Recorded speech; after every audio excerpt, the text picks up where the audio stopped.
I mean, this is a difficult question for you, but if you rang her or went round and visited her office and sat down and said, listen, I'd like to have a chat to you about your views on what's happening in Palestine, and I'd like to have a chat to you about the facts of where the supplies of food are and why they're not getting through, and all of these allegations that Israel is committing genocide and trying to starve children to death. Would she be open to a discussion, or is there just a closed book on this? I don't know, Steve. I think the Greens on this have been completely one-sided. We all know what has to happen to bring what's happening in Gaza to an end, and that is for Hamas to release the hostages. There have been hostages there for nearly 2 years that they captured on October 7, and we want to see a Gaza with Hamas playing no role in its future. That has been our policy for a long time. That's what needs to happen, and that's the best way to resolve the conflict. No one wants to see people starve. People want to see the aid get through, but Hamas is the big obstacle here, and we shouldn't forget that. Julian, obviously I was just speaking with Barnaby Joyce, talking about his stand on net zero. He's on the backbench, so he's able to put forward a private member's bill. He wants Australia to walk away from net zero.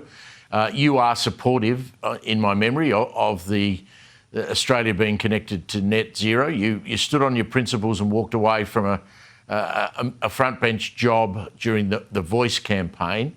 If Susan Lee were to change the Liberal Party's support of net zero, what would you do? Well, we've got a process that's in place because, as Susan said many times, our values are not up for review, but our policies are. And we've established a special process to look at our energy policy. And that process is being led by the Shadow Minister for Energy, Dan Tehan. It involves people from the Liberal Party and the National Party, and all of us, myself included, and Barnaby too, have the chance to make submissions to that committee so that we've got a policy that we can take to the next election that will reduce power prices, because under this government power prices have gone up and up and up, improve reliability and also deal with emissions issues as well. So that's the process that we've put forward, and that's the process that we're all going through at the moment. It's a divisive issue. It has caused the coalition trouble in the past.